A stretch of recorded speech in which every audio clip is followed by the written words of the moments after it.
دوسری روایت رسول پاک صلی اللہ علیہ وسلم کی یوں ہے، صحابہ کرام نے بیان فرمایا، فمن اراد ان یزور القبور فلیزر فانها تذکرنا الآخرہ۔ آقا کریم رؤوف رحیم صلی اللہ علیہ وسلم نے فرمایا ہے کہ جو قبروں کی زیارت کا ارادہ رکھتا ہے، جو یہ چاہتا ہے کہ قبروں کی زیارت کرے، تو آقا فرماتے ہیں کہ وہ زیارت کریں، بڑا نفع بخش ایک نفع آقا کریم صلی اللہ علیہ وسلم یوں بیان فرماتے، فَإِنَّهَا تُذَكِّرُنَا الْآخِرَةَ، اس لیے کہ یہ ہمیں آخرت کی یاد دلاتی ہے۔ جب قبروں کی زیارت کرتا ہے، کوئی قبریں دیکھتا ہے، تو پھر قبریں دیکھنے کے بعد اس انسان کو آخرت یاد آتی ہے۔ اگر قبریں دیکھنے کے بعد بھی اگر آخرت یاد نہ آئے، اپنے اندر بدلاؤ نہ دیکھیں، اپنے اندر تبدیلی نہ پائیں، تو اس کا مطلب یہ ہے کہ ہم نے قبروں کی زیارت نہیں کیا جیسا کہ ہمیں قبروں کی زیارت کرنی چاہیے۔ تو وہ شخص جو قبروں کی زیارت کرتا ہے، کل میں نے کہا تھا کہ جگہ جگہ جایا کرتا ہے، میں مبارکبادی پیش کرتا ہوں اللہ کے نیک بندوں کی یا اہل ایمان کی قبروں کی زیارت کرنی چاہیے، پر قبروں کی زیارت کے بعد بھی اگر زندگی میں تبدیلی نہیں آئی، اگر وہی چالے بڈنگی قبروں کی زیارت سے پہلے بھی جو پہلے تھی اور قبروں کی زیارت کے بعد بھی اگر اسی پہ اڑے رہے، تو پھر قبروں کی زیارت ہمارے لیے نفع بخش ثابت نہیں ہوگی، وہ کمی ہماری ہے، ورنہ وہ تو نفع دینے کے لیے تیار ہے۔ وہ قبروں کی زیارت کرنے والوں کے لیے نفع بخش ہے، لیکن زیارت کرنے والا کس نیت سے زیارت کر رہا ہے، وہ زیارت کرنے والوں کی نیت پہ ڈیپینڈ کرتا ہے۔ کہیں آپ اللہ کے نیک بندوں کی بارگاہ میں اگر حاضر ہوں، الحمدللہ، کہیں بھی جائیں جہاں اللہ کے نیک بندے لیٹے ہوں، یہ کنفرم ہونا چاہیے کہ وہاں اللہ کے نیک بندے ہیں، اینٹ پتھر دیکھ کر کے نہیں، ورنہ عام طور پہ یہ دیکھا جاتا نا اور سنا جاتا ہے کہ باپ رے باپ فلاں جگہ کا مزار بنل با، جی کیا اینٹ پتھر کو دیکھنے کے لیے گئے ہیں کیا؟ مومن سے بڑھ کر اینٹ پتھر ہے کیا؟ مومن سے بڑھ کر یہ ماربل اور ٹائلز ہے کیا؟ سونا اور چاندی ہے کیا؟ نہیں نا۔ عجب بات ہے بھئی، کیا مزار بنا ہے، مطلب کیا بڑھیا اگر مزار بن گیا، لاکھوں کروڑوں پہ خرچ کر دیے، تو کیا ان کا مقام بڑھ جائے گا اس کی وجہ سے، اینٹ پتھر کی وجہ سے؟ نہیں، پہلے یہ کنفرم ہونا چاہیے کہ واقعی یہاں اللہ کے نیک بندے لیٹے ہیں۔ اینٹ پتھر کی زیارت کے لیے نہ جائیں، آپ نہ جائیں اینٹ پتھر کی زیارت کے لیے۔ تو جہاں اللہ کے نیک بندے لیٹے ہیں، جب وہاں حاضری ہوں تو اس طرح حاضر ہوں، اتنی دور رہ کر فاتحہ پڑھیں کہ ان کی حیات ظاہری میں ادباً احتراماً ہم اور آپ جتنی دور رہ کر بیٹھتے تھے، کھڑا ہوتے تھے احترام کرتے ہوئے، ادب کرتے ہوئے، اس دنیا سے جانے کے بعد بھی اس ادب کا خیال رکھیں، اس کا لحاظ رکھیں۔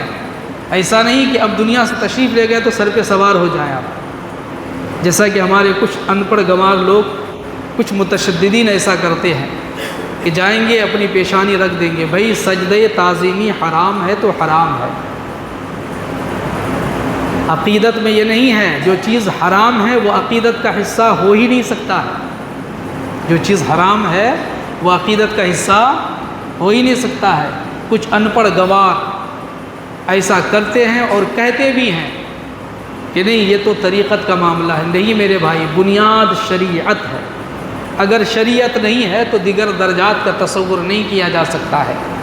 حضور سیدنا غوث پاک رضی اللہ تعالی عنہ نے فرمایا، اس کا میں نچوڑ بیان کروں، حضور سیدنا غوث پاک رضی اللہ تعالی عنہ فرماتے ہیں کہ شریعت درخت ہے، درخت، شریعت درخت ہے، پیڑ ہے، اور پھل کا تصور بغیر پیڑ کے نہیں کیا جا سکتا۔ کہیں بھی پھل دیکھیں گے آپ، پھل ہے تو پیڑ ہوگا، پھل ہے تو سچ ہے نا۔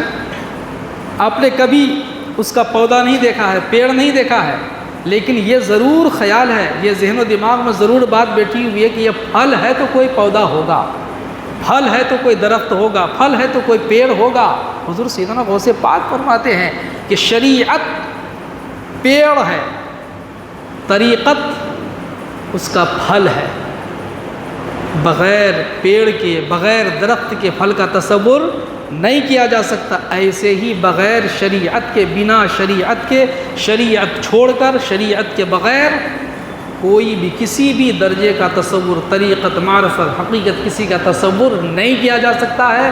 اگر شریعت پر عمل نہیں ہے، شریعت کو نہیں جانتا ہے اور دعویٰ طریقت کا کرتا ہے تو وہ دعویٰ کرنے میں جھوٹا ہے، وہ بے ایمان ہے، وہ جو بنا شریعت کے طریقت کا دعویٰ کرتا ہے۔ اس لیے ہمارے لیے ضروری ہے کہ ہم دین سیکھیں۔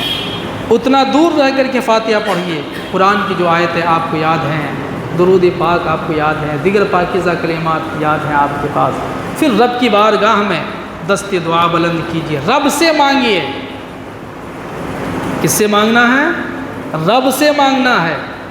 اللہ کے ان نیک بندوں کو وسیلہ بنا کر مانگنا ہے۔ مانگنا تو رب سے ہے، مانگنا رب سے ہے، پر وسیلہ بنا کر کے کہ مولا ہم تو گنہگار ہیں نا، ہم تو خطا کار ہیں نا، ہم اس لائق نہیں ہیں، ہم نالائق ہیں، لیکن یہ تیرے لائق بندے ہیں، غوث تیرے لائق بندے، خواجہ تیرے لائق بندے، محبوب الہی تیرے لائق بندے ہیں۔ مولا اپنے ان لائقوں کے صدقے میری ٹوٹی ہوئی قسمت جوڑ دے مولا، میری پریشانیاں حل فرما دے مولا، مجھے اچھا انسان بنا دے، مجھے سچا انسان بنا دے مولا۔ تو ان نیک بندوں کے وسیلے سے مانگنا ہے، پر مانگنا کس سے ہے؟ اللہ سے۔ کیونکہ کچھ لوگ دھوکہ دے دیتے ہیں کہ دیکھو اہل سنت و جماعت کسی اور سے، نہیں، الحمدللہ اہل سنت و جماعت بھی اللہ ہی سے مانگتے ہیں، واقعی اللہ ہی دینے والا ہے، لیکن اللہ سے لینے کے لیے ہم نالائق لائقوں کا وسیلہ پیش کرتے ہیں، ہم گنہگار اچھوں کا وسیلہ پیش کرتے ہیں، ہم برے نیکوں کا وسیلہ پیش کرتے ہیں، پر مانگتے ہیں اللہ سے۔